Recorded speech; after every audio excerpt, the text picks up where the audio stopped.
Bueno, si les parece, arrancamos y si va ingresando alguno, lo hacemos entrar. Bien. Teníamos para hoy la clase 3, la resistencia y las defensas. ¿Sí? Empieza hablando en relación a Manon y Ansiu, que iban a hacer ponencias, ¿no? Bueno, dice una serie de cuestiones allí en ese sentido, y dice más abajo, implícitamente se le reprochó a Freud su autoritarismo como supuesto inaugural de su método. Es paradójico, dice Lacan. Si algo hace la originalidad del tratamiento analítico es justamente el haber percibido desde su origen y de entrada la relación problemática del sujeto consigo mismo. El hallazgo propiamente dicho, el descubrimiento, tal como se lo expuse, tal como se lo expuse a principios de este año, consiste en haber puesto esta relación en conjunción con el sentido de los síntomas. En conjunción con el sentido de los síntomas. Esto es, ¿cuál es el sentido de los síntomas? ¿Se acuerdan que esto es lo que estuvimos recorriendo en los primeros encuentros? El rechazo de este sentido de los síntomas, es lo que le plantea al sujeto un problema. Este sentido no debe serle revelado, debe ser asumido por él. O sea, para decirlo de otra manera, que el análisis no es una revelación al sujeto, sino es el trabajo para que el sujeto asuma el sentido de los síntomas. ¿Me permite hacer una pregunta? Espero no incomodar. Dale. En el párrafo anterior, en el inicio, dice, como corresponde a mente sin duda formada, pero hace poco iniciada, no en la aplicación del análisis, pero sí en su práctica. ¿Por qué hace esa diferenciación? El párrafo completo, bueno, un poco más claro, pero ¿por qué hace esa diferenciación? Me parece que lo que está diciendo justamente es la gente que está en formación. Pensemos que es el primer seminario formal de él. Él ya había estado dando clases en su consultorio, pero es con gente que se inicia en el análisis. Por eso, fíjate que lo que dice es, como corresponde a mentes sin duda formadas, pero hace poco iniciadas, no en la aplicación del análisis, pero sí en su práctica. Sus ponencias tuvieron un matiz agudo, incluso polémico, ¿no? A eso se refiere.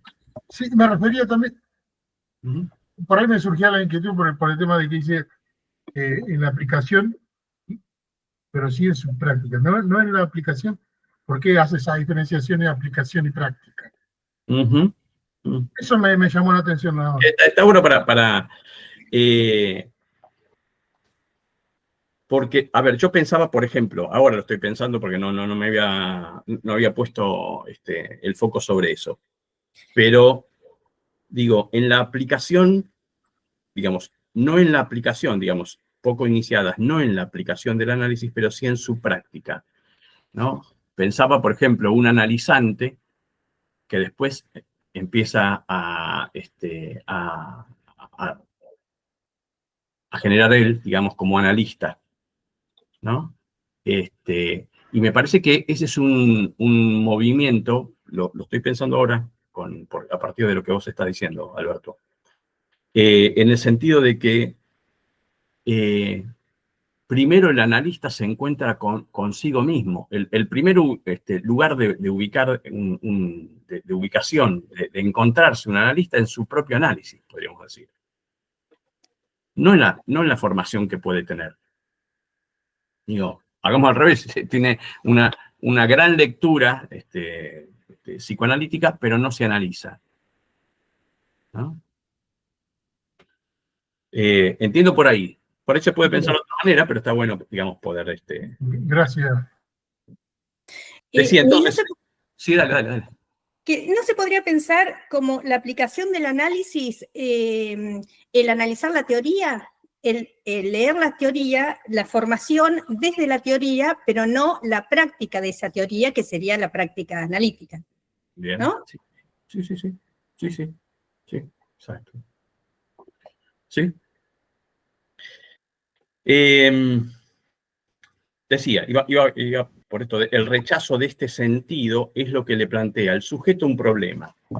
Este sentido, decía, no debe serle revelado, debe ser asumido por él. Entonces, justamente el análisis, decíamos, no es una revelación, es el trabajo para que el sujeto asuma el sentido de los síntomas, ¿no? Fíjense que cuando dice que el sujeto asuma el sentido de los síntomas, acá no lo trabaja exactamente, pero de alguna manera es el germen de lo que más adelante va a ubicar por el lado del goce, ¿no? En el sentido de, ¿cuál es el goce que está en juego en un síntoma? Digo, porque alguien puede decir, ah, bueno, tal situación, ¿no? A ver, no sé, qué sé yo, yo no me ubico valorativamente ante mi jefe o ante los profesores o ante, ¿no?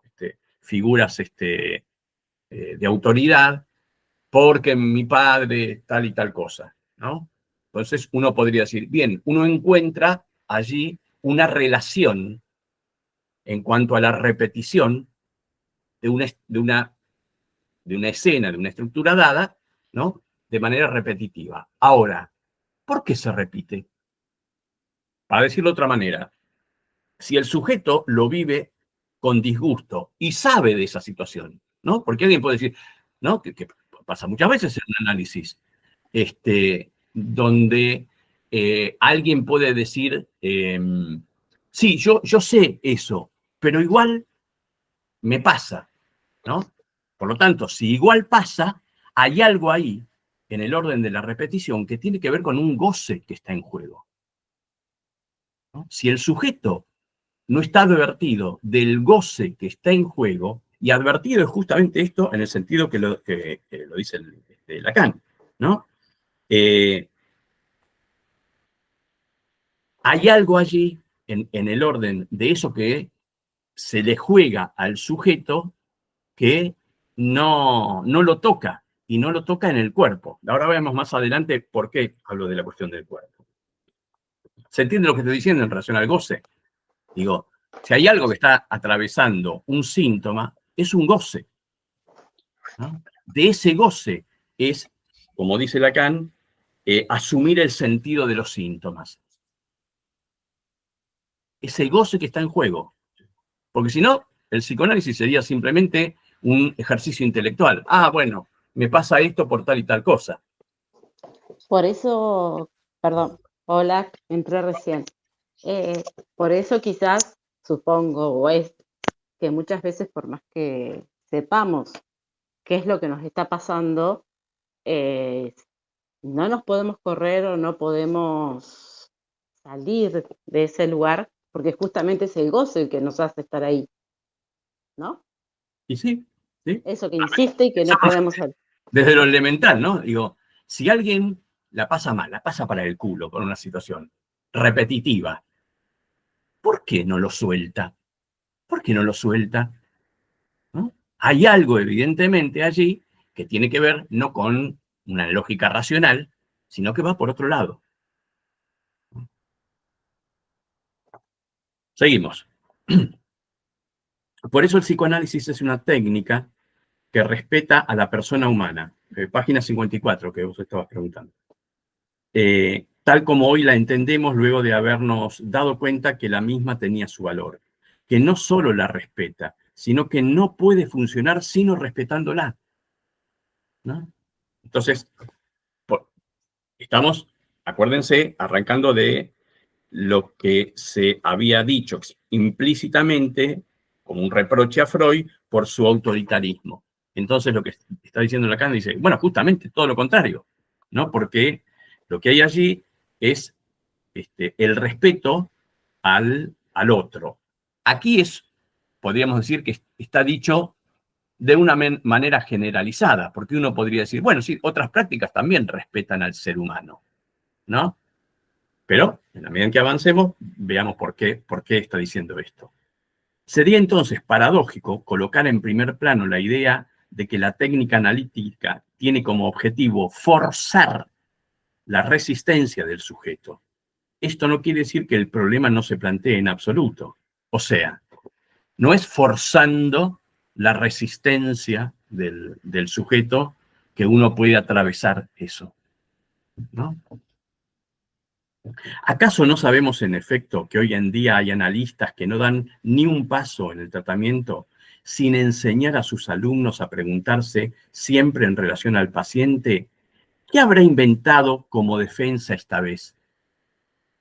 Esto que puede parecer raro, en esa época, y yo les diría que cuando inicié mi práctica también, ¿no? Había toda una cuestión de, justamente de cuestionarlo al sujeto en función de las resistencias que podrían aparecer, ¿no? En lugar de analizarlas, intentar quebrarlas o pensarlas, como dice más adelante Lacan, como un acto de mala fe del sujeto para con el análisis. Esta concepción no es verdaderamente policial, por si policial queremos decir intento de encontrar algo oculto. Este es más bien el término que puede aplicarse a las fases dudosas del análisis en sus periodos arcaicos. Están más bien siempre intentando saber cuál es la postura que el sujeto ha podido asumir, cuál su hallazgo, a fin de colocarse en una posición tal que haga inoperante todo cuanto le digamos. No sería justo decir que imputan mala fe al sujeto, ¿eh? Lo que decíamos antes. Se le suponía mala fe, ¿no? Pues la mala fe está por demás vinculada a implicaciones del orden del conocimiento totalmente ajenas a este estado mental. Incluso esto sería demasiado sutil. Está allí presente la idea de una mala voluntad fundamental del sujeto, ¿no? Se resiste porque no quiere saber, lo cual es cierto en un sentido, pero no en el sentido de la voluntad de resistir, digamos, ¿no? Como si fuera una cuestión voluntariosa. Todos estos rasgos me hacen creer que soy preciso al calificar este estilo analítico como inquisitorial.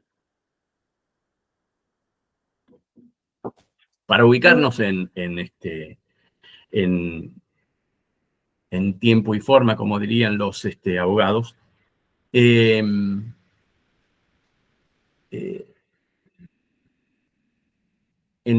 situaciones donde en aquellos momentos se supervisaba y demás, se hablaba, ¿no? De, mirá qué jodido las resistencias que está poniendo, ¿no? Pero era toda una conceptualización en función de eso, ¿no? Y que tiene que ver, más adelante lo vamos a ir viendo, cómo si la dirección de la cura en los post-freudianos es que el sujeto, que el yo sano del sujeto se identifique al yo del analista, ¿no? Lo está ubicando claramente en un registro imaginario, donde en el registro imaginario, si el punto es la identificación, siempre hay lugar para uno solo en la identificación, ¿no? Ahora lo vemos en el estadio del espejo un poquito más adelante.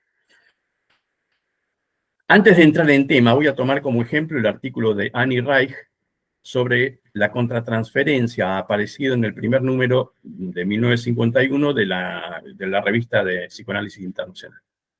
Las coordenadas de este artículo están tomadas de un modo de orientar la técnica que triunfa en cierto sector de la escuela inglesa. Fíjense, ahí estamos ubicándonos, ¿no? Ustedes saben que se llega a afirmar que todo el análisis debe desarrollarse aquí y ahora, y que nunca. Todo transcurriría en un forcejeo con las intenciones del sujeto, aquí y ahora, en la sesión. Lean ustedes el término. Todo transcurriría en un forcejeo, ¿no? Uno forcejea para someter al otro. Forcejeo es para eso, ¿no? para ver quién se impone sobre el otro, uno sobre el otro. Sin duda se reconoce que se vislumbran fragmentos de su pasado, pero se piensa que, a fin de cuentas, es en la prueba, casi se llegaría a decir, en la prueba de fuerza psicológica, en el interior del tratamiento donde se desarrolla la actividad del analista.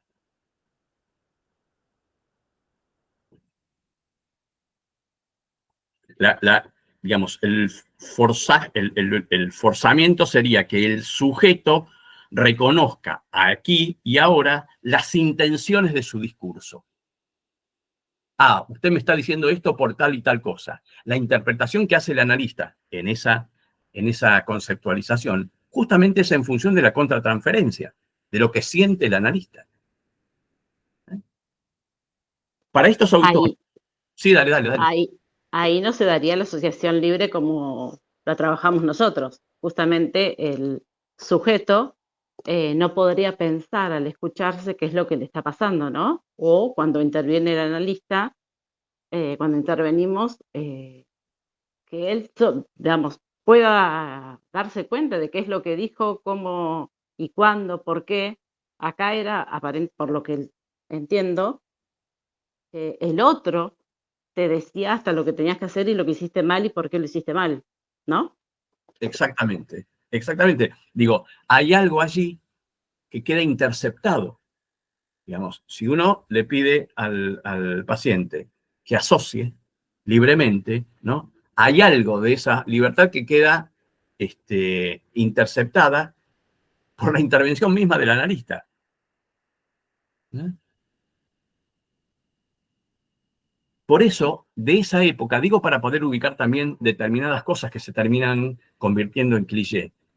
Cuando se acusaban, ahora está un poco más relegado eso, pero siguen habiendo, a los lacanianos de que no hablaban, era justamente en contraposición al exceso de palabras que aparecían en los post-freudianos, donde, como decía recién Belén, no había posibilidad de desarrollar la propia asociación, quedaba interceptada por la palabra del analista.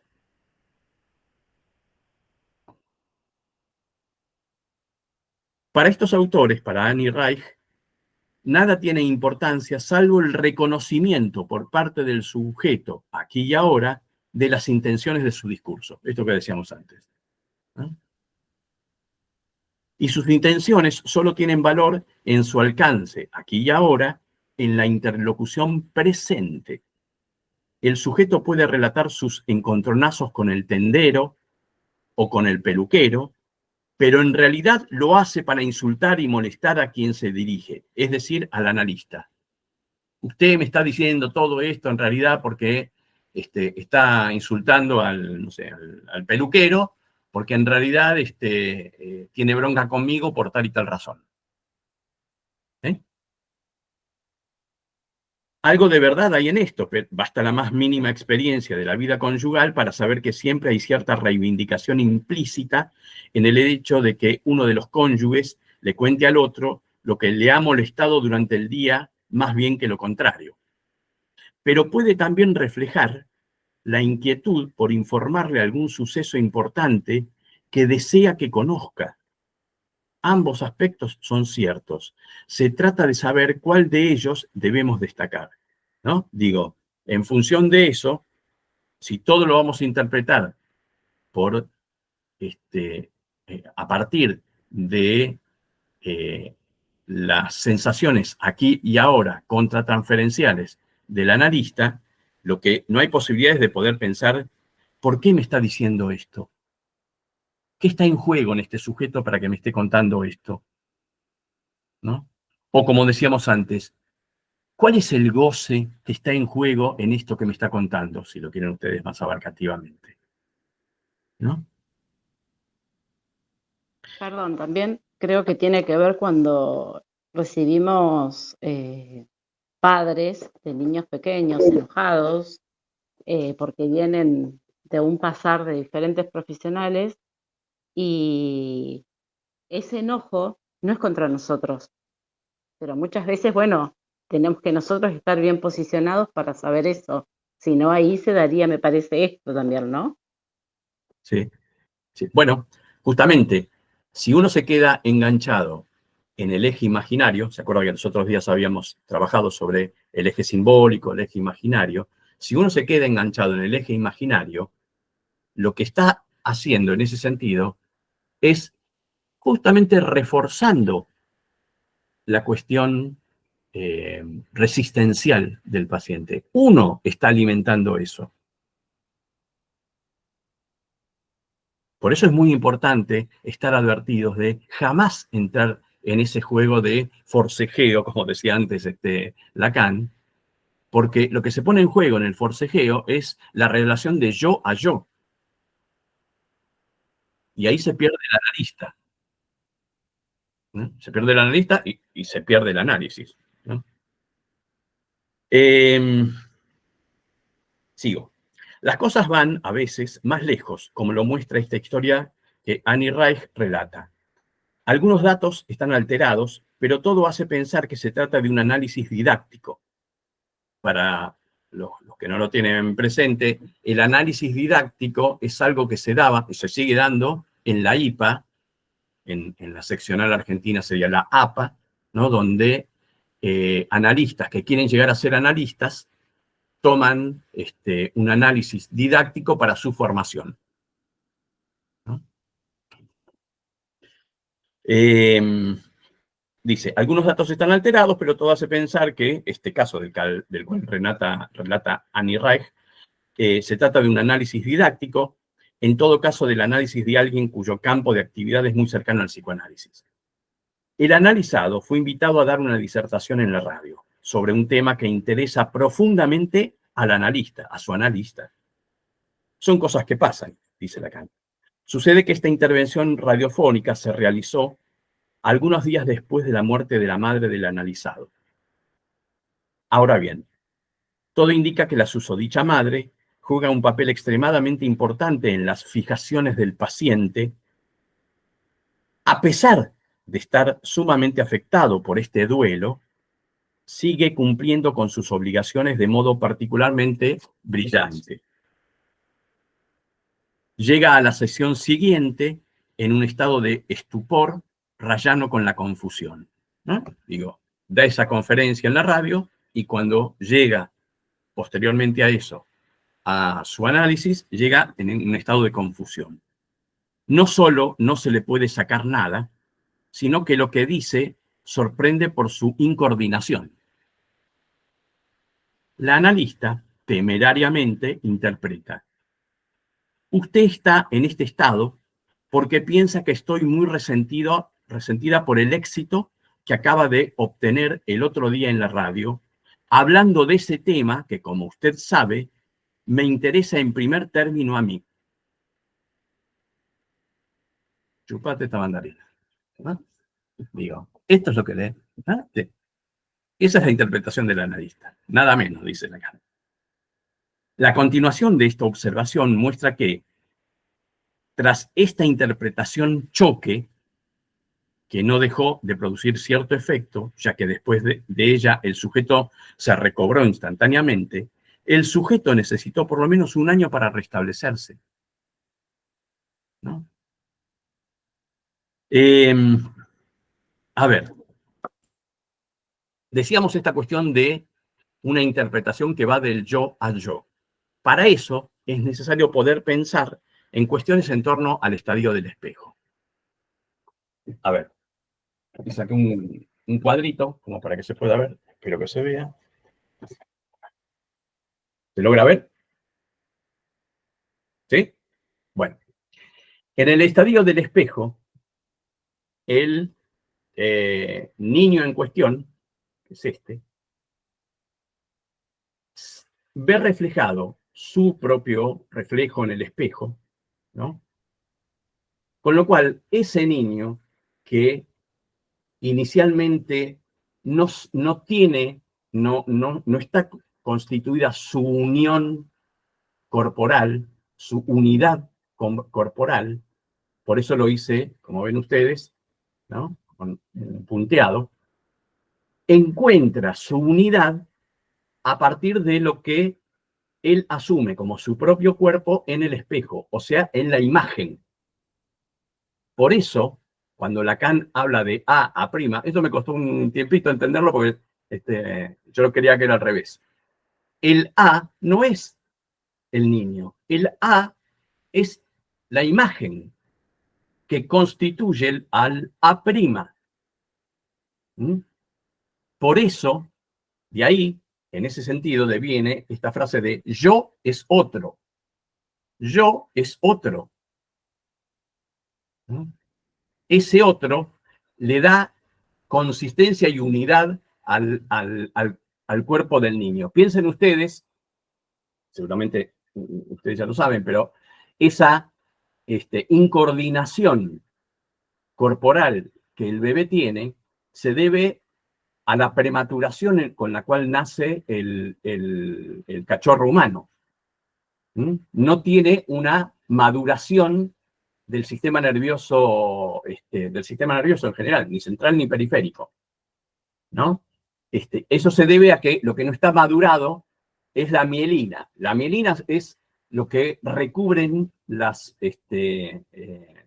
nervios y que les da coordinación y fineza en los movimientos. Pero además también permite, a partir justamente de esos movimientos, tener sensación de unidad corporal. Esa unidad corporal para nosotros, los humanos, es imaginaria. Es imaginaria porque justamente se asume a partir de la imagen. Esta imagen del cuerpo es lo que constituye el yo. Por eso Lacan dice muchas veces, y Freud también dice, que el yo es corporal. Digo, cuando se produce la unidad del cuerpo, allí uno puede encontrar algo en el orden de la unidad del yo. No antes. Antes no. ¿Mm? En ese sentido, cuando se habla, por ejemplo,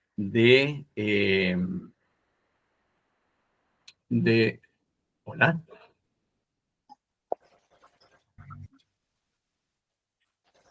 Sí, se escucha. Se escucha un poco más lento, pero se escucha. Perdón porque me interceptó la... Dame un segundito.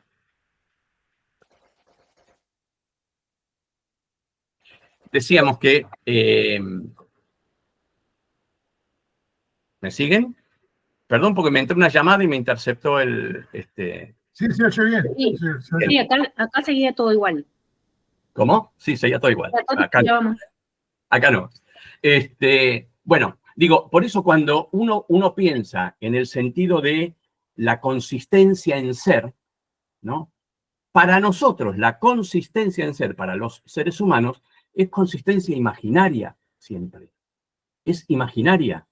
Cuando alguien dice, yo soy tal cosa, ese soy, la consistencia que se le da, es del orden de lo imaginario, aunque esa persona no lo sepa, ¿no? Lo cual es muy complicado, porque si alguien se identifica con esa consistencia en ser, no hay posibilidades de que advenga un sujeto. Hace unos años, había visto por televisión un reportaje que estaban haciendo en una institución que trabajan con bulimia, anorexia, les estoy hablando de esto hace como 15 años atrás, mucho, donde las chicas que estaban internadas allí salían con un papelito que decían, soy bulímica, o soy anoréxica, o soy bulimo-anoréxica. Digo, trabajaban desde dándole consistencia a ese ser, con lo cual era imposible, por supuesto, trabajar qué del sujeto las lleva a cada una de ellas a esa sintomatología. ¿Se entiende? Lo peligroso de poder darle consistencia a algo que es del orden de lo imaginario. Y en ese sentido, también en el estadio del espejo, hay dos lugares, ¿no? Podríamos hablar de yo y otro, son dos lugares. Con lo cual, son dos lugares para uno solo, porque si yo es otro, se dan cuenta que eso es, como ubico acá, el origen, ¿no?, de la agresividad. Si hay dos lugares para uno solo, ¿quién soy yo? Esto se juega justamente en la relación de A a prima, de otro a otro, donde justamente la identificación tiene que quedar de un solo lado. Piensen en, qué sé yo, aquellos hinchas de fútbol que les gusta el fútbol y van a la cancha, y aquellos otros que son hinchas del fútbol también y les gusta ir a la cancha, pero uno se identifica con A y el otro con B, ¿no? Se llega, en algunos casos, por lo menos en nuestra sociedad, lamentablemente, a intentar hacer desaparecer al otro. Porque yo es otro, hay dos lugares para uno solo, por lo tanto uno tiene que desaparecer. En la lógica imaginaria, uno tiene que desaparecer. Eso es lo que implica trabajar de yo a yo. En donde, por alguna razón, estábamos hablando antes del forzamiento que se genera, ¿no?, para someter al otro. Digo, también desde ese lugar se entiende muchas veces los pasajes al actos que están dirigidos, por supuesto, al analista, también muchas veces como una cuestión de confrontación, ¿no? Desde ese lugar de confrontación no hay posibilidad que advenga el sujeto. No hay posibilidad. ¿Mm? Si nosotros pensamos que el sujeto es un efecto del lenguaje, ¿no? Vamos bien en eso, si no se entiende me paran y me dicen. Si es un efecto del lenguaje, pues al sujeto lo tendremos que pensar allí, en las cadenas de los significantes, no en la imagen. En la imagen se nos pierde el sujeto. Bien. Por eso creo que esto en el autismo no se da, ¿no? Justamente. Claro, no, en el autismo hay algo en el orden de la estructura. Del lenguaje principalmente, y de lo que tiene que ver con su cuerpo, que queda Exactamente. pegado al otro. Ujú, sí. Y en ese sentido, además, no hay justamente, por lo menos en la conceptualización de analistas que trabajan con autismo, no hay constitución de estructura. Claro. Ujú. Pero en ese caso, en el autismo, no hay constitución de estructura porque no hay ese otro materno consistente o débil que hace que no pueda existir la construcción del yo, digamos, porque no tengo en quién reflejarme, o si Claro. es débil o es compleja esa imagen. Hay dos cosas que entre un millón que no entiendo. Esto que tiene que ver con las condiciones de época, con este corrimiento del mundo adulto y la gran cantidad de pibes y pibas con diagnósticos y con padecimientos brutales muy pequeños. Pero por el otro, también en función de la situación analítica, ¿no?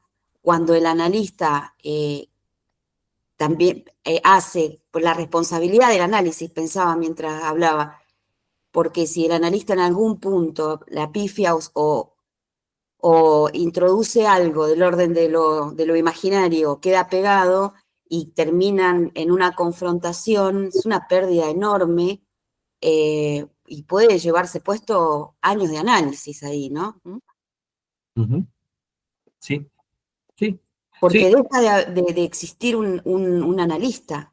exactamente, se pierde, porque si ahí el analista queda ubicado en el espejo del otro, ¿no? Vuelvo otra vez. Si el analista queda ubicado en el espejo del otro, ¿no? Lo que adviene es justamente la cuestión de la agresividad, porque va a haber lugar para uno solo. Claro. Hay lugar para uno solo. Pero además de eso, como vos decís, se pierde el analista en el sentido de que deja de haber alguien allí que esté escuchando al sujeto para ubicarse como referencia imaginaria de ese sujeto. ¿Se entiende? Sí.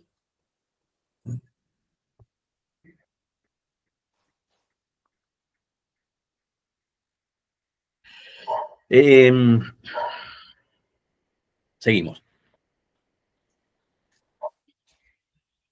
Esto demuestra que el hecho de que el sujeto salga de su estado brumoso tras una intervención del analista no prueba en absoluto que la misma fuese eficaz en el sentido estrictamente terapéutico, estructurante de la palabra. Sí.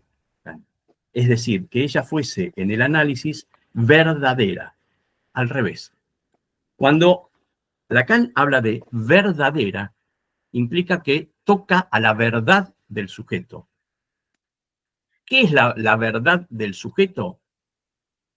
Es aquello que es imposible de decir o que se dice a medias. Son distintas formas de transmitirlo, ¿no? Donde la palabra no termina de darle una totalidad de relevancia a la verdad. No, no se puede decir toda la verdad.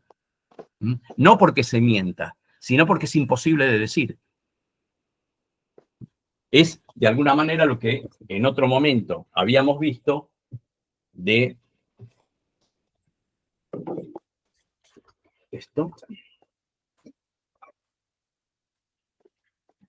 Pensemos que del significante primordial, cuando intenta asociarse a los significantes del saber cultural que rige, digamos, cuando, lo voy a decir mal, pero para que se entienda, cuando sale del interior, digamos, del sujeto para querer asociarse a los significantes que pueblan una cultura, de este pasaje a de este pasaje a se pierde algo. Se pierde algo. Lacan le va a llamar A, pequeño. ¿Mm? Por eso, acá me voy a adelantar un poco, pero si uno hace esto, y acá pone al sujeto, este es el discurso amo. Y es, dice Lacan, el discurso que inaugura el inconsciente. ¿Por qué inaugura el inconsciente? Porque hay algo allí que es imposible de decir. El pasaje del significante 1 a los significantes de una cultura implica que algo de esto se pierde. No se puede decir totalmente, ¿no? Un poco, a ver, lo que decíamos, si yo digo, yo tengo este fibrón que es blanco, azul, que tiene, y les doy toda la descripción de lo que es el significante. Yo puedo decir absolutamente todos los elementos que pueden ser constitutivos de un significante, de un fibrón, ¿no? Pero lo que digo no es la cosa fibrón. Esa cosa, como tal, en el lenguaje está perdida, porque yo no les puedo transmitir algo en el orden del, que es lo que, pero es algo en el orden de lo representacional. Es una representación de la cosa. Por eso, en otros momentos, cuando Lacan dice, la cosa está perdida, no es nada del otro mundo, es esto que estamos diciendo. Para los que estamos atravesados por el lenguaje, la cosa como tal está perdida. No está perdida para los animales, donde hay una relación íntima con la cosa. Claro. No hay separación, hay una relación absoluta, plena con la cosa. ¿Mm? Los animales tienen una relación, los animales salvajes, digamos, ¿no? Tienen una relación plena con las cosas, ¿no? Nosotros, esa relación con la cosa está mediada por la palabra. Por lo tanto, la cosa no se puede decir nunca, ¿no? La cosa, en ese sentido, podríamos decir, es la verdad, es lo que se pierde.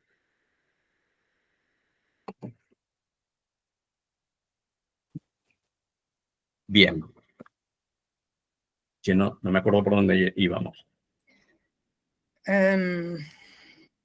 Habías, Acá está. esto demuestra, habías leído ese párrafo. Exactamente.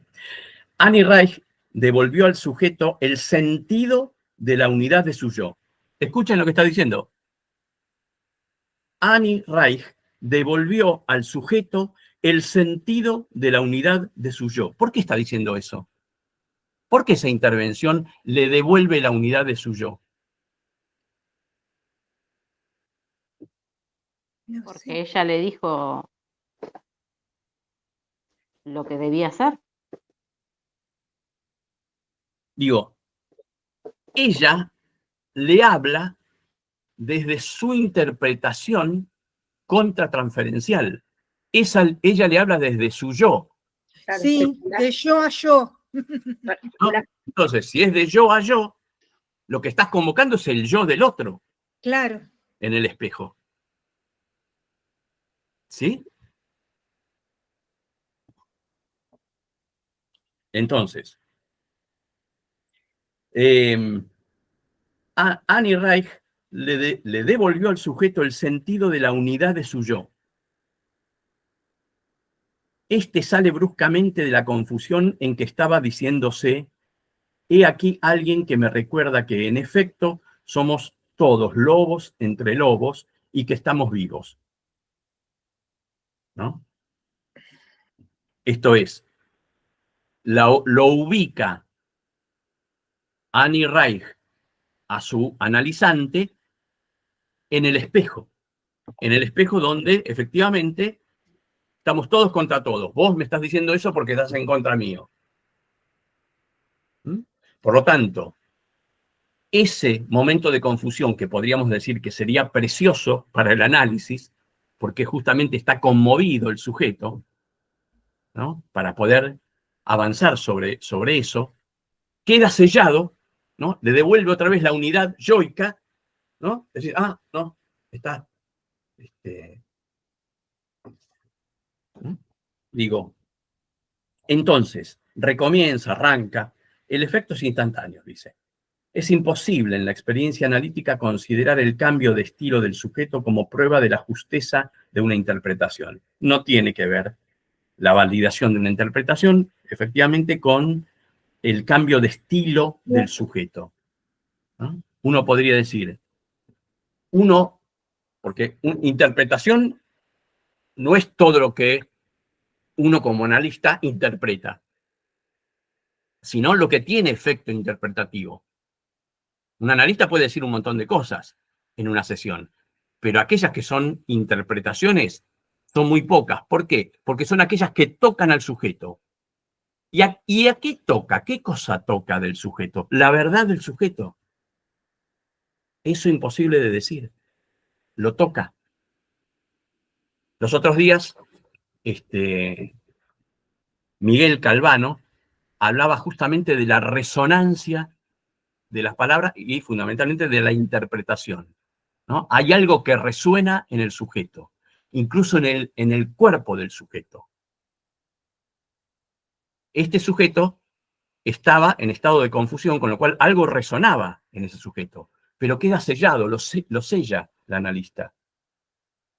Lo convoca al yo.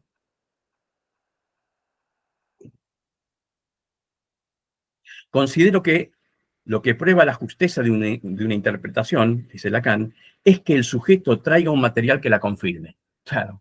Bien, ¿no? Digo, uno puede tener la interpretación que cree que es una genialidad, pero la verdad es que si al sujeto no la toca y no genera absolutamente nada. Eso no fue más que una intervención a lo sumo del analista, pero no tiene cualidad de interpretación. Y aún esto debe ser matizado, dice Lacan. Al cabo de un año, el sujeto se da cuenta que su estado confusional era consecuencia de sus reacciones de duelo. Recuerdan que había muerto la madre hacía unos días, que solo invirtiéndolas había podido superar. Los remito aquí a la psicología del duelo, cuyo aspecto depresivo conocen suficientemente algunos de ustedes, ¿no? Esto es, el hombre estaba en una situación de duelo, con su madre, que dice en algún momento que era su objeto de amor privilegiado, y que de alguna manera se revistió yoicamente, lo voy a decir así a propósito para seguir en la misma línea, para poder dar esa conferencia, ¿no? Porque lo que dice Lacan es que esa conferencia fue dada con la brillantez que normalmente el tipo tenía, ¿no? Con lo cual el duelo quedó a un costado allí, entendiblemente. Ahora, uno podría decir que algo del duelo tenía que aparecer en algún momento, ¿no? Esto es, si seguimos la línea de lo que está trazando Lacan. El tipo que estuvo en la radio hablando, digo, eso que hablaba, esa unidad de consistencia, cuando uno habla, también está en juego lo imaginario. Yo, para transmitirles a ustedes, tengo que transmitirle una idea que tenga un sentido. El sentido es siempre imaginario, pero es imprescindible para que nos entendamos. Entonces, el sujeto que dio una conferencia en la radio, o sea, solo palabras, es allí donde quedó, de alguna manera, apartado el duelo. Cuando llega el análisis, lo que no puede es hablar, balbucea. ¿No les parece que hay alguna relación entre una cosa y otra? ¿No? Sigo. En efecto, una intervención radiofónica es un modo muy particular de palabra, pues está dirigida por un locutor invisible a una masa invisible de oyentes. Puede decirse que, en la imaginación del locutor, la palabra no se dirige forzosamente a quienes le escuchan, sino más bien a todos, tanto a los vivos como a los muertos, dice Lacan. El sujeto estaba allí en una relación conflictual. Podía lamentar que su madre no pudiese ser testigo de su éxito, pero a la vez, quizás, en el discurso que dirigía a sus invisibles oyentes, algo estaba a ella destinado. Sea como fuere, dice Lacan, porque ahí él se mandó con su propia interpretación, el carácter de la actitud del sujeto está claramente invertido, pseudomaníaco, claro, para ponerse en plena situación de duelo donde la madre había muerto hacía muy poquito, días, ¿no? Para reponerse, para mantener una situación como la de exposición en una radio y dar una conferencia y demás, algo de lo maníaco tiene que aparecer para tapar los efectos del duelo. ¿Se entiende? Como una formación reactiva, digamos, al duelo. Dice, el carácter de la actitud del sujeto está claramente invertido, pseudomaníaco, y su estrecha relación con la pérdida reciente de su madre, objeto privilegiado de sus lazos de amor, constituye manifiestamente el motor del estado crítico en que había llegado a la sesión siguiente. Después de su hazaña, después de haber llevado a cabo de modo brillante, a pesar de las circunstancias desfavorables, lo que se había comprometido a hacer. ¿Sí?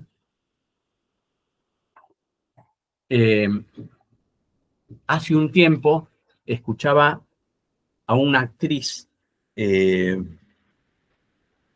bueno, no recuerdo, me viene Norma Leandro, pero yo no sé si es exactamente ella, donde ella estaba dando una obra de teatro y antes de salir, pero estaba a punto de salir a iniciar la obra, y le dicen que su madre había muerto, ¿no? Entonces, ella escucha eso, se conmueve, pero rápidamente se ubica otra vez en personaje y sale, ¿no? Y hace toda la obra, ¿no? Entonces, la obra sale sin inconvenientes. Lo que ella dice es que cuando sale del teatro, se cambia, se arregla, digamos, para salir del teatro, baja las escaleras y estaba perdida y no sabía para dónde ir, ¿no? Toma un taxi y que el taxi le preguntaba ¿a dónde tenía que ir? ¿no? Y ella no podía responder, ¿no? Digo, de alguna manera, ahí también se jugó una defensa maníaca para sostener, en este caso, el trabajo de ella como actriz, ¿no? Pero que después retorna de una manera desestabilizadora, ¿no? A todo aquello que de alguna manera se intentó tapar maníacamente para sostener el personaje en sesión, en el teatro, cuando esa armadura imaginaria se cae, el sujeto se cae. ¿Se entiende?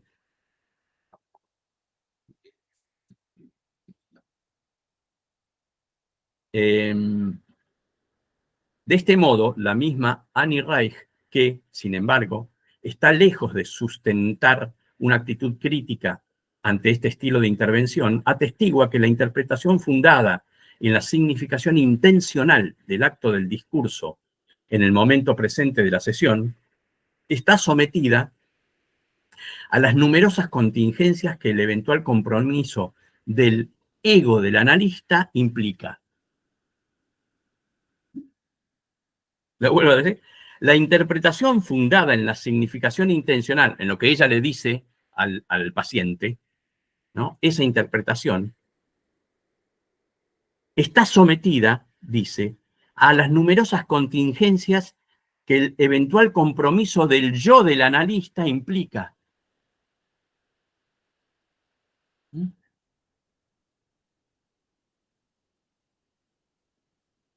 En suma, lo importante no es que el analista mismo se haya equivocado. Por otra parte, nada indica que la contratransferencia sea culpable de esta interpretación manifiestamente refutada por el desarrollo del tratamiento.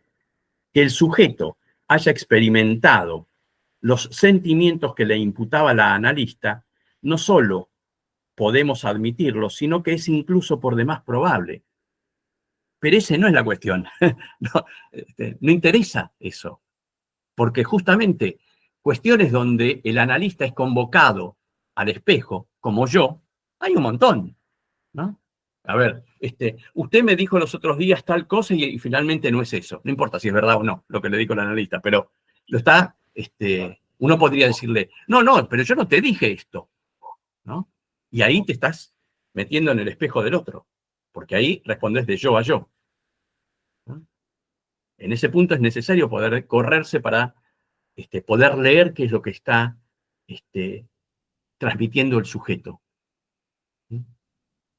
Porque por otro lado, si estamos hablando que el yo tiene una consistencia imaginaria, yo voy a quedar ligado también a lo imaginario del sujeto y a mi propio imaginario, del yo al yo, ¿no? Ahí se debería ver qué es lo que al sujeto le molestó o pudo trabajar con eso que viene, entre comillas, a reclamarle al analista, ¿no? Así es. Sí, sí, sí. Pero además, poder escuchar qué es lo que está diciendo.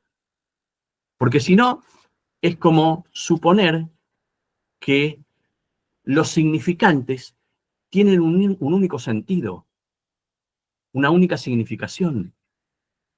Entonces uno no está leyendo allí, no está leyendo significantes, ¿no?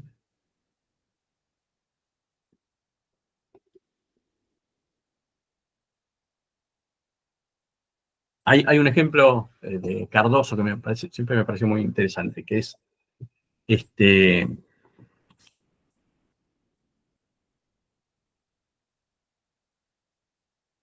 que una paciente está hablando, que se encontró con la madre, ¿no? Estaba hablando con la madre y que la madre estaba con sus amigas. Estaban compartiendo un momento y viene la hija. Y dice, bueno, me quedé un rato porque en realidad yo no quiero ser esas que se casan, tienen hijos, hablan de los chicos y del matrimonio y no quiero. Entonces salí con mi auto en la ruta, me compré un cajón de cerezas y me las comí todas. Y llegué a mi casa y estaba descompuesta.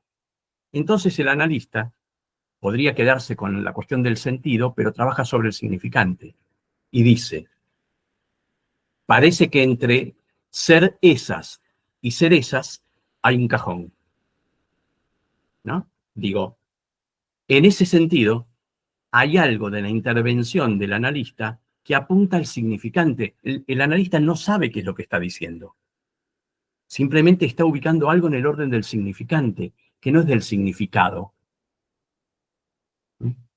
A partir de eso, la chica empieza a hablar de la muerte del padre, un cajón. Sigo.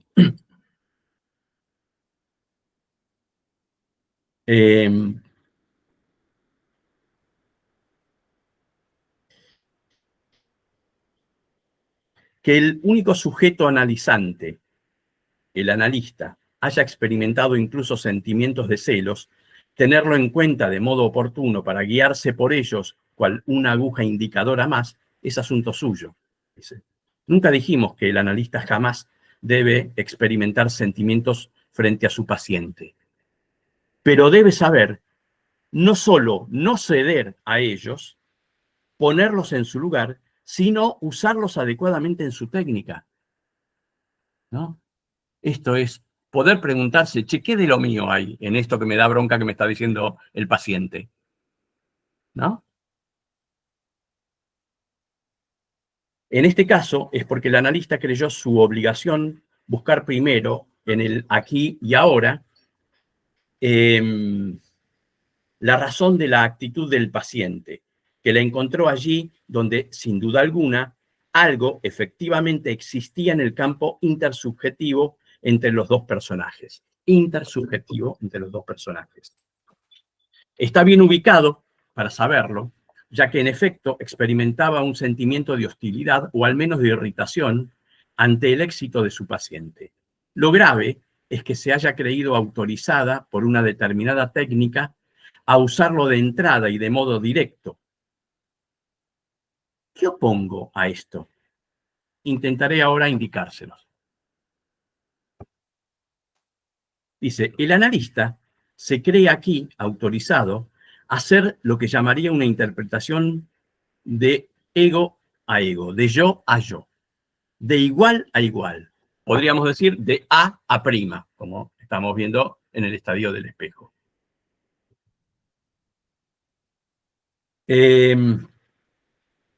Dicho de otro modo, una interpretación cuyo fundamento y mecanismo en nada pueden distinguirse de la proyección, ¿no? O sea, está proyectando lo propio, digamos, sobre el sujeto, ¿no? Tienen presente el mecanismo de proyección, ¿no? Cuando digo proyección, no hablo de proyección errónea. Entiendan bien lo que les estoy explicando. Hay una fórmula que, antes de ser analista, yo había colocado usando mis escasos dones psicológicos en la base de la pequeña brújula que utilizaba para evaluar ciertas situaciones. Me decía, gustosamente, los sentimientos son siempre recíprocos. A pesar de las apariencias, esto es absolutamente verdadero. Desde el momento en que se pone a dos sujetos en el mismo campo, digo dos y no tres, los sentimientos son siempre recíprocos. Ahora, pensemos qué significa acá recíproco. Que no es igual, sino que produce algo. Cuando estamos con otro, produce algo, ¿no? Normalmente los analistas, cuando terminamos la jornada, si hemos atendido bastante tiempo, nos sentimos molestias en el cuerpo, dolores, cansancio, ¿no? Yo los otros días le comentaba a alguien que mi hijo, cuando tenía 5 o 6 años, yo llegué del consultorio, eran como las 8, 9 de la noche, y él quería jugar conmigo. Le digo, bueno, pará un poquito porque estoy cansado. Y él me dice, ¿de qué estás cansado si estás todo el día sentado? ¿No? Claro, el punto es que lo que uno sostiene allí es algo en relación al cuerpo. ¿Mm? Está sosteniendo una función. Y está sosteniendo una función que es una función de objeto. De objeto. ¿Eh? No casualmente, a ver, recién pusimos acá está. Recién pusimos el discurso amo, ¿no? En el discurso del analista, Lacan lo hace así.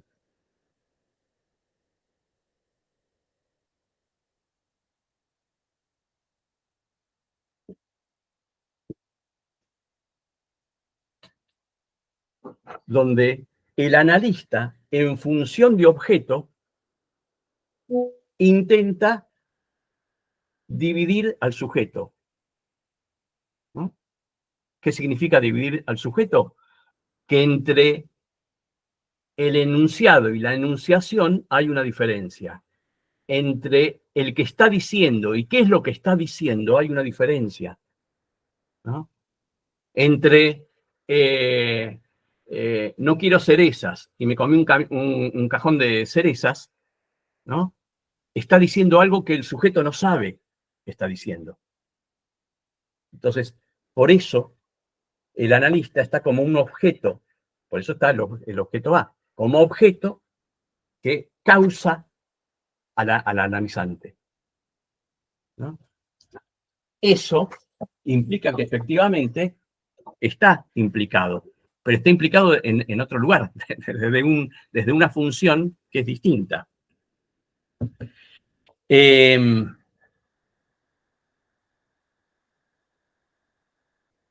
por ello que la analista... Sí, dale, dale. Hay algo que no me quedó claro de los sentimientos recíprocos. Sí. No comprendí eso. Cuando alguien, no solamente en una situación analítica, en cualquier situación, vos te encontrás con alguien, algo produce en uno y en otro. Algo produce, ¿no? Viene alguien y te dice, no sé, estoy perdida, dígame dónde está la calle tal cosa, ¿no? Algo te va a producir. Ahí no te vas a poner a pensar en cada una de esas situaciones, pero algo produce la presencia del otro. Impacta en nosotros. ¿No? Por eso nosotros impactamos en nosotros. ¿Cómo, perdón? Por eso, como nosotros impactamos en nosotros, por eso es recíproco. Como nosotros impactamos en los otros, decís vos. Claro. Sí, claro. Por eso el recíproco. Es recíproco, sí. Lo cual no quiere decir que tenemos recíprocamente la misma sensación. Eso no es. No, está bien, está bien. Digo, porque alguien viene y puede decir esto, no, me perdí, qué sé yo. Y a alguien le puede producir pena, digamos, porque se perdió, y a otro le puede producir miedo porque interpreta que es otra cosa de eso. ¿No?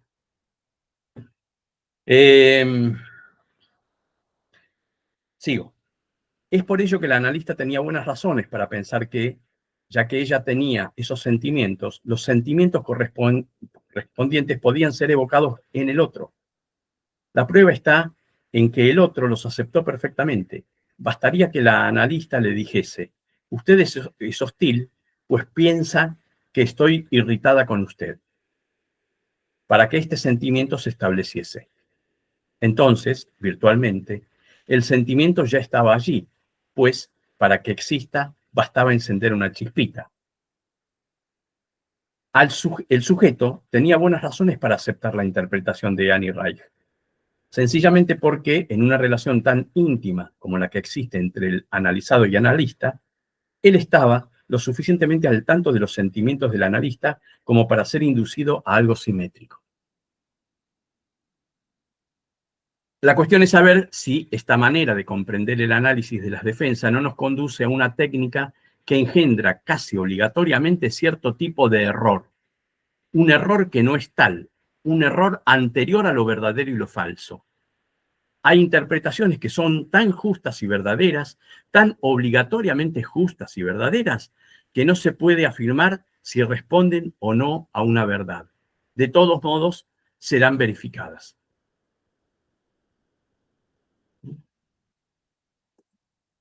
Nuevamente, esto de serán verificadas es cómo se verifica una interpretación. Que es lo que decía antes, por los efectos en el sujeto.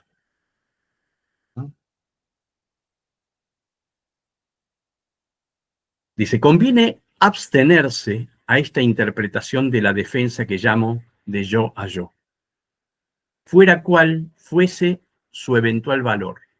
En las interpretaciones de la defensa es necesario siempre al menos un tercer término. Esto es importantísimo, porque acá está hablando justamente de la abstinencia, que es una de las funciones del analista, ¿no? La abstinencia, ¿a qué le suena a ustedes? ¿A qué les parece que se abstiene un analista? Charlemos.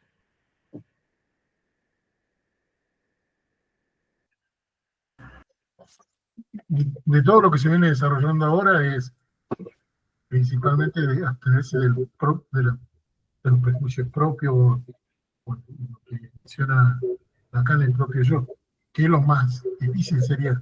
Por eso le preguntaba en encuentros anteriores cómo se hace eso.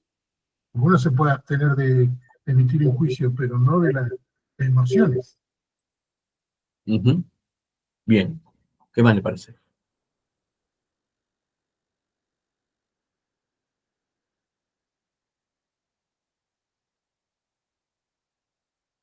¿Qué es la abstinencia? ¿Abstenerse de qué? De decir algo. Simplemente sería eso, ¿no? El tema es qué y frente a qué y cuándo. Bien. Roxana, decías, no te escucho. No, yo no hablé. Ah, perdón. Bueno, digo, cuando dice abstenerse, Cuando se habla de abstinencia, es como que uno está como tentado a hacer algo y mejor se llama silencio. claro, Abstenerse de no ocupar un lugar que no sea el de analista, ¿no? Me parece que es teniendo en claro eso, porque si se sabe que el analizando desde lo imaginario, qué sé yo, se me ocurre a decir algo o que el analizando lo tome y quede el analista ahí desde lo imaginario, es correrse del lugar de analista. Y eso todo lo que se está haciendo quedaría en otro tipo de relación.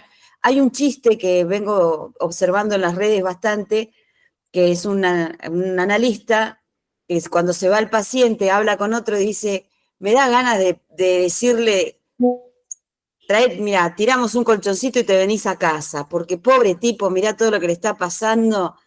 Y yo pensaba, es una joda, porque es lo último que haría un analista, ¿no? Resolver lo que el otro tiene que resolver, decir lo que el otro tiene que decir. Lo peor que puede hacer es correrse de ese lugar, pero que es lo más tentador, ¿no? A la vez. O también pensaba en relación a qué abstenerse, a lo rápido, a lo inmediato, a abrochar, a cerrar una idea, a no abrir algo, ¿no? En torno a eso, a darle sentido rápidamente. Claro. A darle la respuesta, ¿no? Capaz que el tipo está 3 años dudando de una situación que para el analista puede ser re clara, pero ¿qué impacto tiene que se anticipe y que no sea el que está analizándose el que llegue o arribe a esa conclusión? Arruina la posibilidad de que ese sujeto en una próxima situación esté advertido, no padezca tanto, ¿no? Exactamente. Bueno, en ese punto justamente es abstenerse de todas estas cosas que dijeron ustedes, de todo. Y que efectivamente es abstenerse en definitiva de producir goce sobre el analizante, en definitiva. Cuando uno interfiere el análisis del analizante, Roxana lo dice mejor todavía, que es el analizando, porque es en el momento que se está haciendo el análisis. Cuando, ¿no? Digamos, interferir allí puede interferir con una pregunta de más, con una palabra de más, con no respetar los tiempos del otro, con introducir una interpretación o un significado que no tiene que ver con lo que, en definitiva, ese significante está trayendo, ¿no? Abstenerse es justamente en ese sentido. Y, apuntando un poco a lo que decía Alberto, fíjense lo que dice acá. Dice, en las interpretaciones de la defensa es necesario siempre al menos un tercer término. ¿Qué les hace pensar eso? ¿Qué es ese tercer término?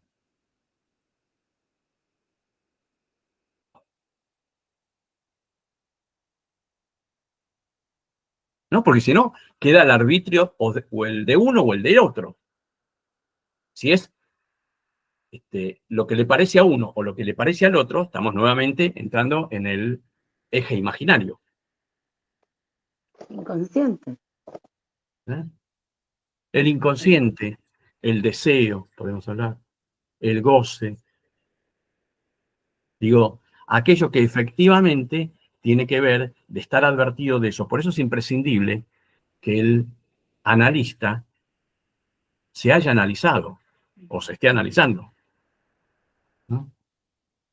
Porque si no, no está advertido de eso, de lo propio. Y no hay posibilidad de terceridad, ¿no? La terceridad es la posibilidad de salir de la relación dual. La relación dual es un tironeo entre uno y otro. No tiene solución. Piensen en la terceridad, por ejemplo, como en la justicia, ¿no? Alguien dice, bueno, este objeto es mío, y otra persona dice, no, este objeto es mío. Pueden estar permanentemente o llevado, tensar la cuestión imaginaria y que uno haga desaparecer al otro, ¿no? La justicia lo que hace es un efecto de terceridad. Dictamina no lo que le parece a uno o lo que le parece al otro, sino algo en el orden de la ley, que corresponde, que no corresponde. Bien.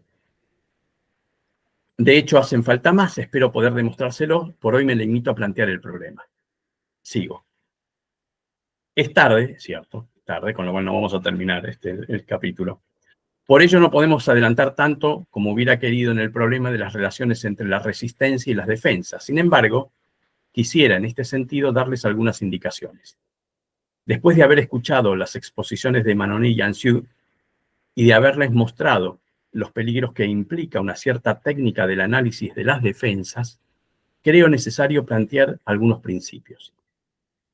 En la interpretación de los sueños, en el capítulo 7, primera definición en función del análisis de la noción de resistencia, encontramos allí una frase decisiva que es esta, que es todo lo que destruye, suspende, altera la continuidad del trabajo. Me ahorro decírselos en alemán, que me saldría horrible. No se trata allí de síntomas, sino del trabajo analítico, del tratamiento, de la Behandlung, que es el tratamiento en alemán. Así como se dice que se trata a un objeto haciéndolo pasar por ciertos procesos, ¿no? Entonces, todo lo que destruye, suspende, altera la continuación del trabajo analítico. Es un poco lo que estaban diciendo en relación a dónde ubicar también la abstinencia. En todo aquello, digamos, abstenerse de todo lo que destruye, suspende, altera la continuación del trabajo analítico.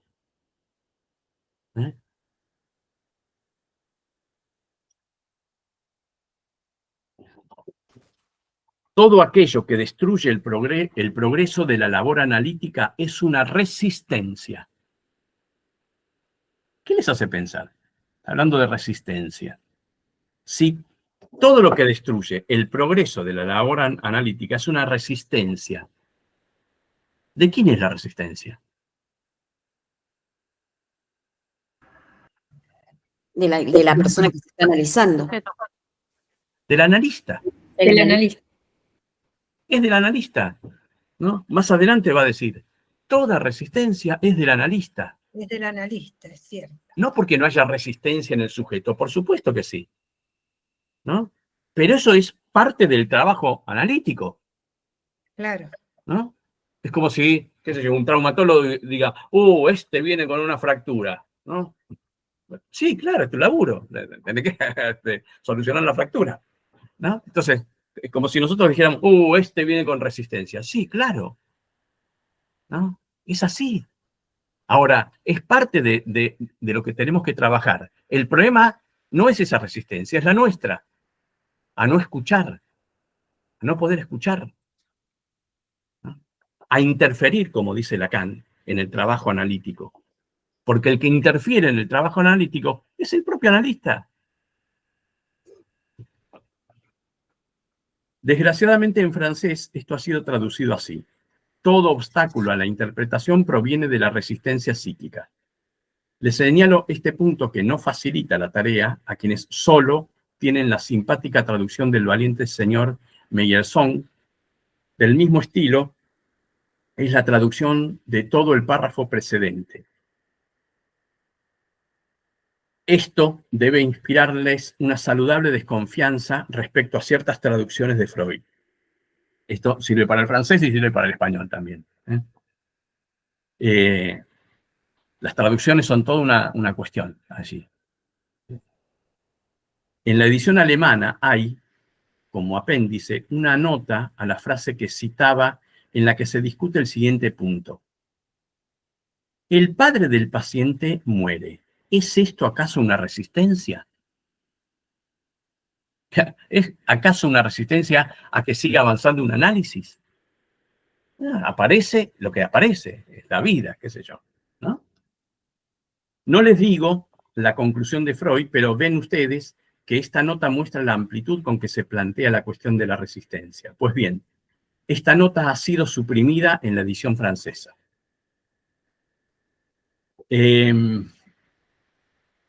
Todo lo que suspende, destruye, interrumpe la continuidad también se puede traducir así.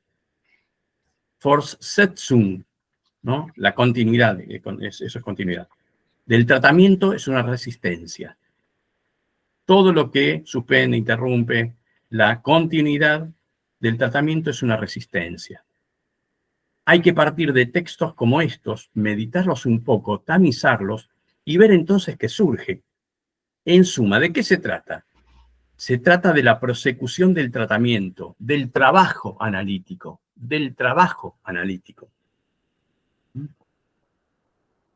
Para poner bien los puntos sobre las íes, Freud no dijo de Handlung, que podría significar la curación. No. Freud pone trabajo, Arbeit, que por su forma puede definirse como la asociación verbal determinada por la regla que acaba de mencionar, la regla fundamental de la asociación libre. Ahora bien, este trabajo, que ya estamos en el análisis de los sueños, es evidentemente la revelación del inconsciente. Ese es el trabajo, la revelación del inconsciente. Esto nos permitirá evocar cierto número de problemas, en particular el que evocó Ancieux hace un momento. ¿De dónde proviene la resistencia? Hemos visto que no hay en los estudios sobre la histeria ningún texto que permita considerar que, en tanto tal, ella provenga del yo. Nada en la interpretación de los sueños indica tampoco que ella provenga del proceso secundario, cuya introducción es una etapa tan importante en el pensamiento de Freud. Cuando llegamos a 1915, año en que Freud publica La represión, primer estudio de los que ulteriormente se reagruparán en los escritos metapsicológicos, La resistencia, por cierto, es concebida por algo que se produce del lado de lo consciente, pero cuya identidad se regula esencialmente por su distancia, Entfernung, respecto a lo originariamente reprimido. Vuelvo a repetir. La resistencia, por cierto, es concebida como algo que se produce del lado de lo consciente, pero cuya identidad se regula por su distancia respecto a lo originariamente reprimido. Por lo tanto, es allí aún muy visible el vínculo de la resistencia con el contenido del inconsciente mismo. Es muy visible, dice, el vínculo de la resistencia con el contenido del inconsciente mismo. Hasta una época posterior a la que este artículo, que forma parte del periodo intermedio de Freud, esto se conserva allí. A fin de cuentas, de la interpretación de los sueños hasta este periodo que he calificado de intermedio, ¿qué es lo que fue originariamente reprimido? Es, una vez más, y como siempre, el pasado, ¿no? ¿Se acuerdan que habíamos hablado de el caso Emily, en el que una chica genera una fobia a entrar a los negocios a partir de un episodio que ella lo vive cuando tenía 15 años, más o menos, ¿no? Ahí hay algo que queda reprimido y que produce efectos. Lo que queda reprimido es justamente el recuerdo inconsciente que Freud evoca a partir de las interpretaciones que la misma sujeto va trayendo del episodio, ¿no? ¿Se acuerdan ustedes que cuando tenía 5 años va a la panadería, el panadero mete su mano por debajo de la pollera de ella y le pellizca la cola, ¿no? O sea, algo de contenido sexual queda ahí reprimido. Entonces, hay algo ahí de esto, de lo inconsciente, que es lo que queda reprimido. Dice un pasado. Algo, Dale. capaz que acá puedo decir una barbaridad, ¿no? Digamos, por eso estamos. Dale. En algún momento yo entendí, quizás entendí mal por eso, pero ahora es el momento de preguntar en algún momento. Esto reprimido, esto que está, en algún momento yo lo entendí o escuché que tiene que ver con algo de lo sexual. Y es ahí cuando yo digo, ¿por qué? ¿O cómo? Está buena ¿Es la así? pregunta. ¿Por qué se reprime lo sexual? Está bien. ¿Pero es solamente eso? ¿Por qué les parece?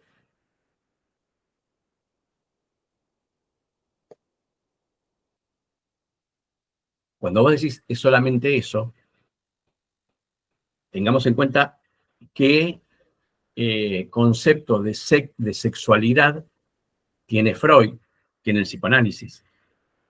No es la genitalidad, aunque en este caso sí existe algo en el orden de la genitalidad. Es mucho más amplio, ¿no?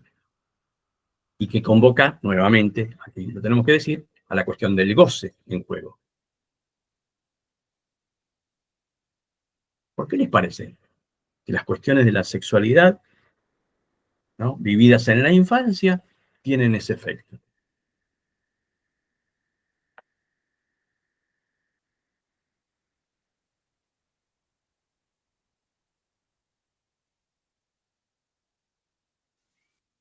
A mí, yo voy a decir, ocurre pensarlo en relación al complejo de Edipo, digamos, y en relación a que, bueno, ahí cómo opera la represión en tanto, bueno, originariamente se habla de esta relación del infante o digamos, de las salidas del Edipo con el padre, con la madre, y me parece que hay algo de eso que Porque no podríamos sobrevivir, digamos, si fuera todo el tiempo, si eso no estuviese reprimido, me parece. Lo pienso por ese... es constitutivo ¿Cómo es esto de constitutivo? Claro, porque el atravesar por estas instancias hace que uno pueda constituirse subjetivamente, porque Sí, es del sí, orden de la cultura. sí. Ujú. A ver, Pero yo hablo de fíjense la que, represión en sí, ¿no? sí. Mm. Uno se va constituyendo a partir de todo lo que va viviendo y todo eso que nos va quedando, los traumas. Bueno, ahora, esas represiones a veces son los traumas justamente que quedan reprimidos, ¿no? De Bien. la Pero infancia. Y es justamente, ahí, sí. digo, en eso que vos estás trayendo, que todos ustedes están trayendo, el trauma es justamente la inscripción de algo que no tiene palabras. No hay un significante que signifique eso. Eso lo hace traumático. La sexualidad, justamente, es algo que para un niño no está en condiciones de poder abordarlo porque no tiene con qué poder abordar eso. Hay un goce que lo sobrepasa. No tiene forma ni de canalizarlo, ni de nada, digamos, ni de elaborarlo, ¿no? Entonces, digo, ahí hay algo en el orden de un goce imposible de tramitar, pero además de una imposibilidad de, hablando de la tramitación, de tramitarlo en la cadena significante, ¿no? Significantes que puedan decir eso. ¿No? Si estamos hablando justamente de la sexualidad, esto es, del deseo, ¿no? Piensen que un niño que puede estar o en los primeros estadios, Anaí traía algo en relación a la cuestión del estadio, al complejo de Edipo, ¿no? La tramitación del complejo de Edipo, o estar ya instalados, digamos, en un estadio, ¿no? Que se da más o menos entre los 5 o 6 años hasta el inicio de la pubertad, donde eso que tiene que ver con la sexualidad queda en suspenso como tal en la tramitación para reactivarse en la pubertad, donde alguien tendrá que ver qué hace con eso de la sexualidad. Hoy estábamos hablando que justamente a diferencia de los animales, la relación que tenemos nosotros con los objetos está intermediada por la palabra. La relación que tenemos nosotros con la sexualidad también está atravesada por la palabra. Por eso necesita ser tramitada uno por uno. ¿Mm? Porque es un trabajo. Hoy estaba hablando del trabajo de análisis, ¿no? El trabajo, también hay un trabajo a realizarse en torno a la sexualidad y cómo se va a ubicar un sujeto en relación a la tramitación de esa sexualidad.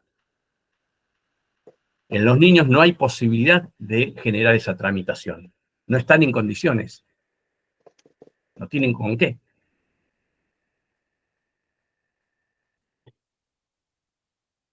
Y, por ejemplo, Me voy a tener que retirar. Listo. Nos vemos Así que, normal.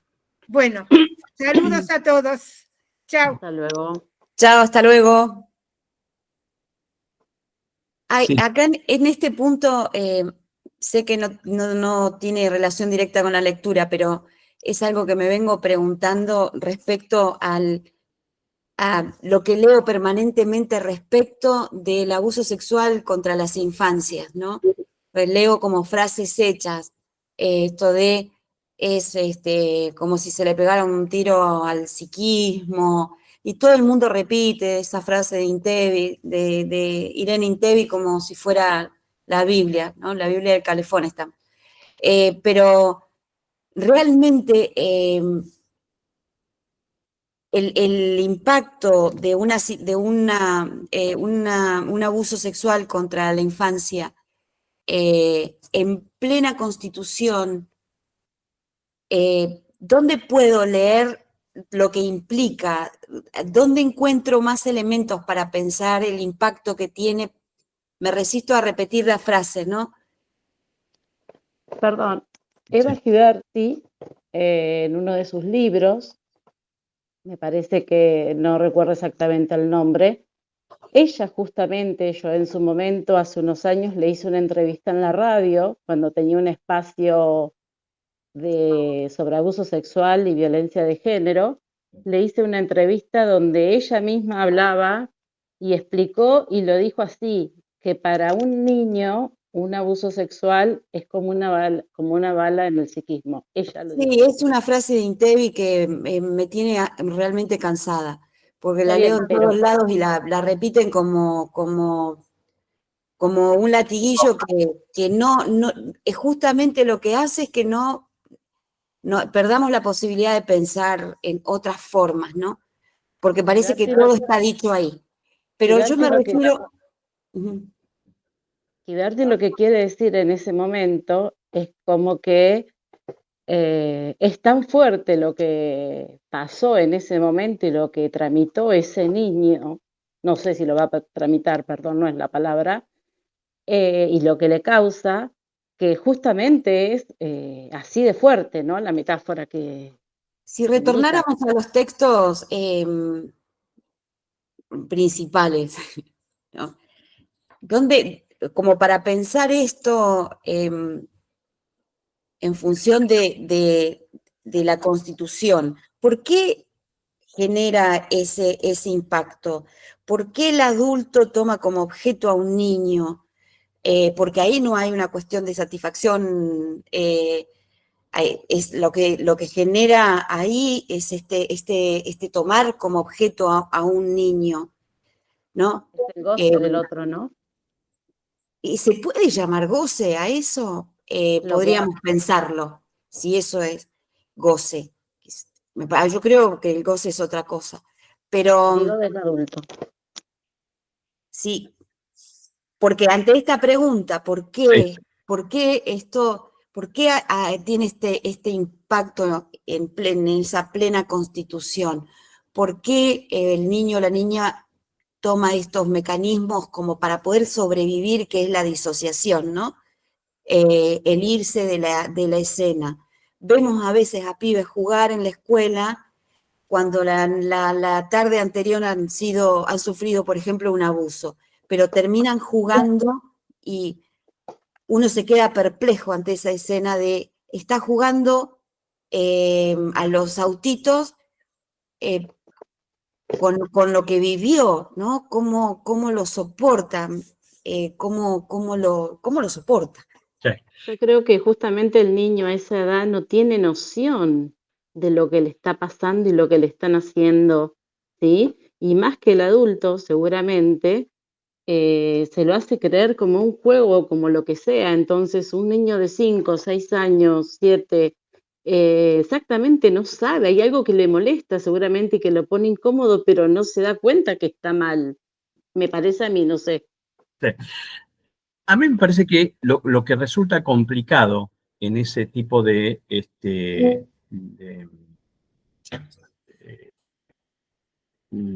abordajes es el intento de generalización, ¿no? Porque la verdad que puede sonar como repetitivo, pero siempre es caso por caso. El efecto que tiene sobre cada sujeto es absolutamente singular. A ver, recuerdo una mujer que, relatando situaciones de abuso que había tenido en relación a un familiar directo de ella, daba vueltas sobre algo, ¿no? Y no terminaba de, digamos, iba analizando, pero no producía efectos. Esto que decíamos hoy de, bueno, sí, captaba un montón de cuestiones allí que se daban en la situación sexual y demás, en la relación que se daba en la familia, el hecho de no escucharla, pero había algo que no entraba en el trabajo de análisis. Y lo que no entraba en el trabajo de análisis es lo que con posterioridad y con mucha dificultad esta mujer pudo decir, es que cuando esto sucedía, ella sentía goce. Había un disfrute sexual. Pero un disfrute sexual, obviamente, si lo pensamos en relación a un niño, es un disfrute en relación al goce del cual el niño no puede hacerse cargo. No solamente no puede hacerse cargo porque tiene que haber un adulto, digamos, regulando estas cuestiones, sino porque no tiene con qué responder a eso, que es lo que decíamos antes. Entonces, estoy tomando un caso y no estoy diciendo que sean los casos. Por eso estoy hablando de caso por caso. En este caso fue esto. En otros casos se dan de una manera distinta, pero donde se pueda ubicar algo en el orden de la propia subjetividad, de la propia singularidad que está en juego. Porque si no, si nosotros lo pensamos desde la generalidad, nos va a pasar justamente con esto que viene trabajando Lacan, que es la imposibilidad de que haya trabajo de análisis. ¿Y cuál es el trabajo de análisis? Escuchar al sujeto. Si uno tiene una teoría que quiere aplicar a lo que está escuchando, ya no está escuchando. Uno quiere aplicar la teoría. Sí. Esto no quiere decir, Roxana, que no haya material. De hecho, déjamelo pensar un poco y después, si querés, te lo envío por mensaje. Pero, digo, me parece que lo difícil allí es pensar en los abusos como una regla unívoca. Sí. Y pensar Y quizás lo tomo como un aporte muy, muy valioso, porque justamente lo que rompe con la lógica de enmarcar todo en la frase, ¿no? Bueno, a todos los pibes les pasa esto.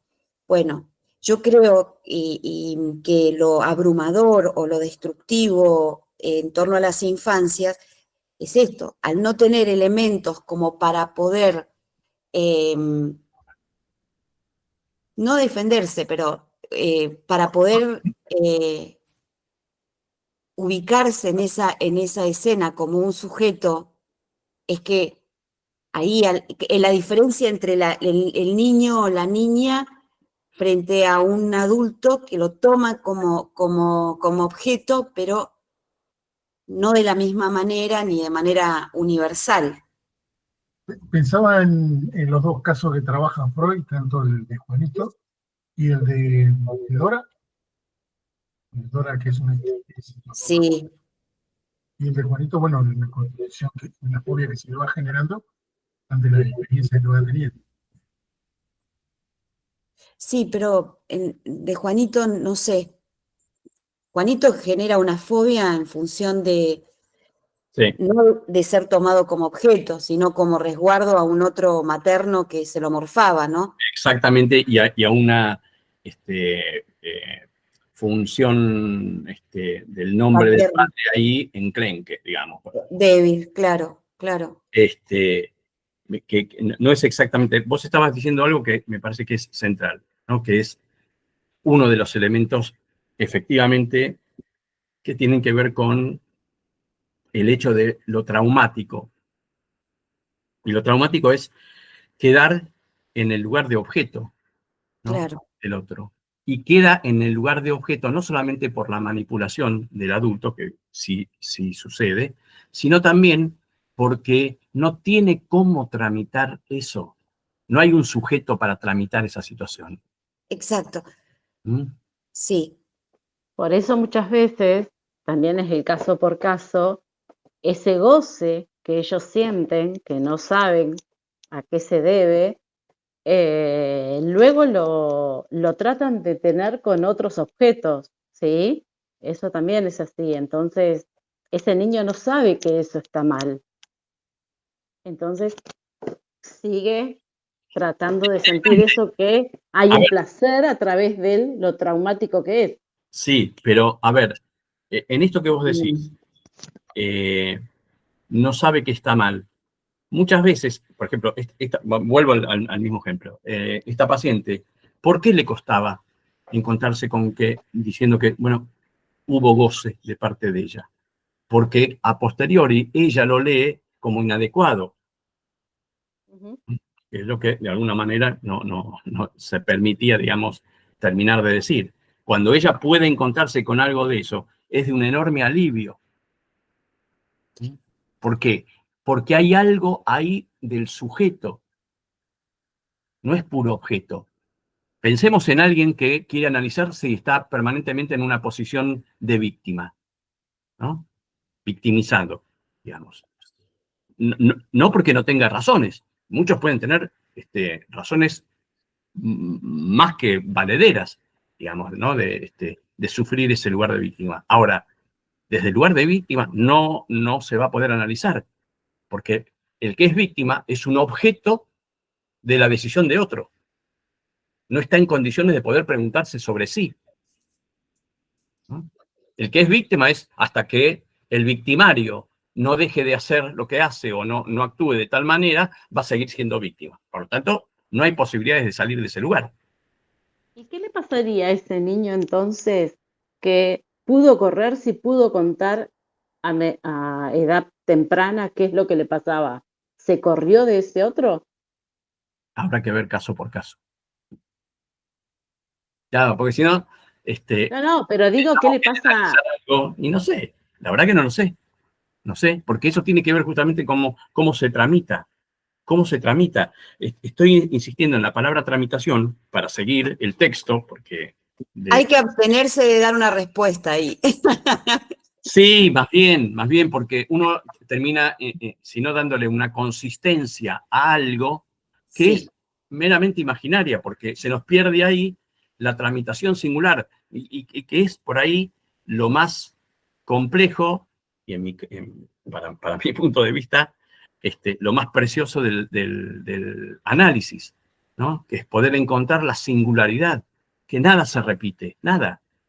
Uno podrá Bueno, encontrar elementos en común en este y aquello, pero cómo se tramitó es absolutamente singular. ¿Por qué es singular? Porque las pulsiones se van regulando una a la otra. Hoy estábamos hablando de cómo el niño inicialmente está en un cuerpo sin unidad, digamos, ¿no? Desmembrado en ese sentido. La unidad se da, entre otras cosas, por la interrelación de las pulsiones, ¿no? Las pulsiones se regulan una a la otra porque se van intrincando, así lo llama Silvia Amigo, ¿no? Las pulsiones se regulan una a la otra porque se van intrincando. A veces, en esa intrincación, se entiende intrincación, ¿no? Como se van enredando unas a las otras y hacen de límite unas a las otras. Hay situaciones que hacen que determinado momento una pulsión no encuentre el límite en las otras. Esa intrincación apunta a la pulsión de vida. Cuando una pulsión sale de esa intrincación, o sea, cuando sale de la medida que le dan las otras pulsiones, lo que se pone en juego es la pulsión de muerte. Supongamos la pulsión oral que en determinado momento se sale de esa intrincación, hace que un sujeto coma a morir, fume a morir, tome a morir, ¿no? ¿Por qué? Porque hay algo de esa pulsión que quedó por fuera de esa intrincación propia de la pulsión de vida y queda tomada por la pulsión de muerte. Es un poco esquemático lo que estoy diciendo, pero esa intrincación tiene que ver con las vicisitudes del sujeto. Siempre es caso por caso, porque si no, uno tiene la tendencia, todos tenemos la tendencia a la síntesis, ¿no? Pero por alguna razón, Freud decía, ya en sus primeras épocas, que le asaltaba la idea de la síntesis, pero se resistía a eso. Eso también es una abstinencia, ¿no? A no generalizar. igual yo voy a pedir disculpas porque en un momento creo que hice lo que veníamos hablando, como me toca de cerca, quise hacer como una contratransferencia para que me den una respuesta, ¿no? Creo que fue un ejemplo clarito de eso, así que pido disculpas.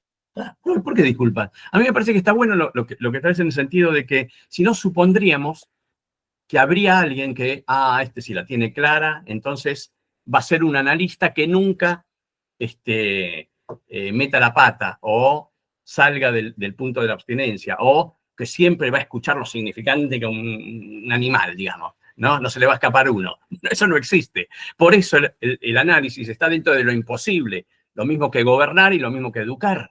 Es un imposible, es un imposible. Si uno no ubica que es un imposible, queda atravesado por el cercenamiento, por la inhibición de no encontrarse con ese ideal, ¿no? Entonces, siempre tenemos que estar pensando como analista, efectivamente, qué de lo propio se está poniendo en juego, por ejemplo, para avanzar en un análisis. Aquí quizás era el momento, no en el análisis. ¿Cómo? Quizás aquí era el momento en que me salga esto y no en un análisis, por supuesto. Estamos entre analistas. Ayúdenme. Bueno, gente, no vamos a terminar con el capítulo, que se los recomiendo que lo lean, porque apunta justamente a todo lo que estamos trayendo y demás. Quería comentarle dos cosas. Como les había adelantado los otros días en un mensaje, el año que viene vamos a proseguir con el seminario 3, porque me parece que el seminario 1 está muy bueno, estas primeras intervenciones para ubicarnos de qué se trata esto de volver a Freud de Lacan. Digo, creo que los primeros capítulos nos dan esa idea. También tienen el pasaje del tiempo y el hecho de poder, de que Lacan transmita como ciertas verdades reveladas en su momento, que lo eran, que por ahí para nosotros ya están instituidas. Lo cual, como se dan cuenta, que los podamos volver a discutir no está nada mal en ese sentido. Pero me parece que en el seminario 3 de la psicosis nos va a permitir poder pensar mejor clínicamente la cuestión de la estructura, con elementos de clínica mucho más consistentes que entiendo yo que nos vendría bien para poder avanzar en fundamentalmente lo que tiene que ver con la estructura. Si bien el seminario se llama la psicosis, permite pensar la psicosis, las neurosis, las perversiones y también en algún apartado habla sobre las fobias. Así que seguramente el año que viene, alrededor de marzo, estaré comentándoles cuando estaríamos comenzando y, desde ya le digo, es la primera clase del seminario 3. Con eso vamos a empezar, por un lado. Y por el otro lado, como estamos terminando el año, les quiero agradecer porque la verdad que me permiten retrabajar textos que he trabajado muchas veces y hace mucho, y el intercambio con ustedes es riquísimo. A mí me encanta parar y que se dé esto que se da, y siempre recuerdo algo en el sentido de que cuando yo empecé a estudiar psicoanálisis, habían maestros míos, Ulloa, Grimau, Glassman, qué sé yo. Bueno, gente con la cual fui estudiando psicoanálisis, que decían, gracias por ayudarme a pensar. Yo creía que era una frase medio para la tribuna, digo, porque estos tipos ya se saben todo, digo, ¿no? Y en realidad, uno que ya está viejo, como yo veía en esos momentos a mis maestros, efectivamente es así. Porque justamente, como decíamos recién, suponer que alguien la tiene absolutamente claro es parte del ideal, y el ideal en ese punto paraliza, inhibe. ¿Qué voy a decir yo si fulanito seguramente ya lo pensó? No, por lo menos en psicoanálisis, fíjense que estamos tomando o retomando para algunos un texto de los primeros de Lacan, donde nos permite pensar un montón de cosas de clínica actual, ¿no? Y donde si está a discusión es porque no hay verdades absolutas, ¿no? Bueno, gente, que tengan un buen comienzo del año y espero que el año que viene podamos seguir trabajando. Muchas gracias. Muchas gracias. Gracias. Éxito. Chao. Muchísimas Luego. gracias. Chao. Gracias. Chao, chao. Chao.